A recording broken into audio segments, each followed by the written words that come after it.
and today I'm going to show you how to make a simple sourdough starter, which is the basis for making any sourdough bread. Now the benefits of making sourdough bread are that the grains have already started the digestive process for you. So the phytic acid that exists in grains is already being broken down by the fermentation process of the sourdough.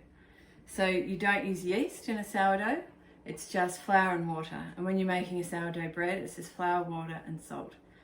So all you need is some flour. Now to make a sourdough, for the starter, I use a whole grain flour. There are all sorts of flours you can use. For my sourdough bread, I use a mixture of flours, and that creates a more interesting texture. So to start off with, we need equal weights of flour and water. So it's good to have some scales so you can get the exact weight. So I'll just tare that. So we'll put in about 60 grams of flour,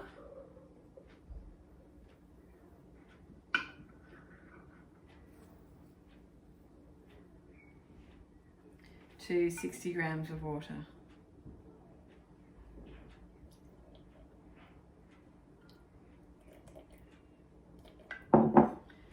Okay, now we'll mix that up.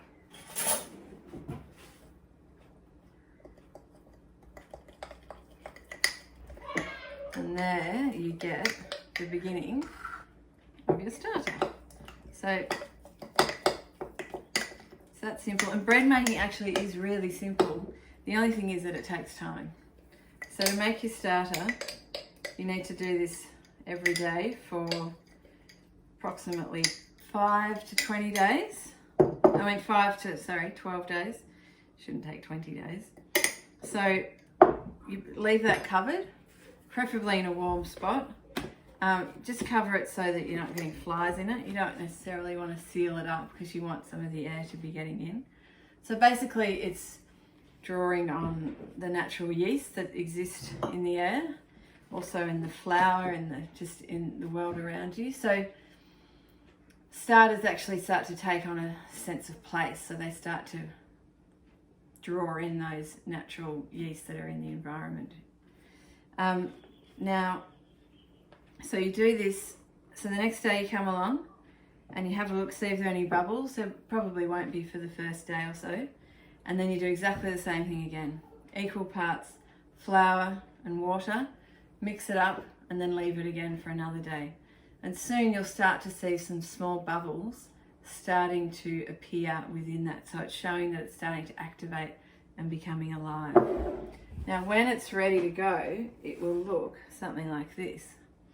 So you can see there are lots of bubbles there and they're all starting to come up, and it's showing that it's active and it's ready to make bread.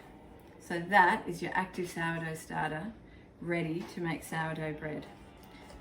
Now if you're lucky and you don't feel like doing this, sourdough starter is the sort of thing that people share, and someone can give you some. When you're making up a batch, you make a little bit extra, give it to someone else. And starters can actually last hundreds of years, and some of the best starters around have been passed down from generations to generation. And this starter came from an Italian friend of mine, and it was from his nonna, who brought it out in her shoe when she came to Australia from Sicily. So it doesn't taste like shoes, but it is a great starter. It's got a really beautiful flavour and it works really well. So a couple of things. If it's starting to get a little bit of a brown liquid on the top, that's okay, don't worry, it hasn't gone off. You can just pour that out, scrape some of this brown stuff off and just keep adding to it.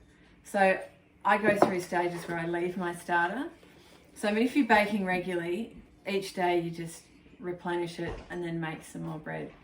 But if you go for a stage where you're not making it, or you just make it once a week, once you've made, so you take your starter, make your loaf of bread, you always leave a little bit of starter over, and then you pop that in the fridge.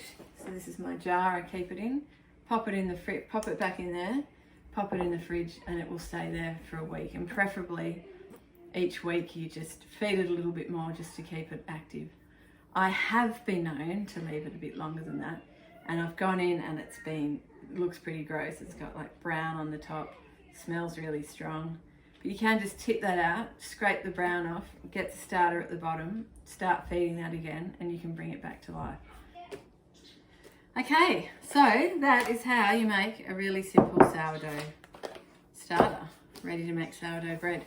Now in issue 15 of Pip magazine, we have a whole issue on reclaiming wheat, how to make wheat your friend, and we have a sourdough starter recipe in there. So that talks about all the different types of grains that you can use and how some of them are better for you than others and some you can tolerate better than others.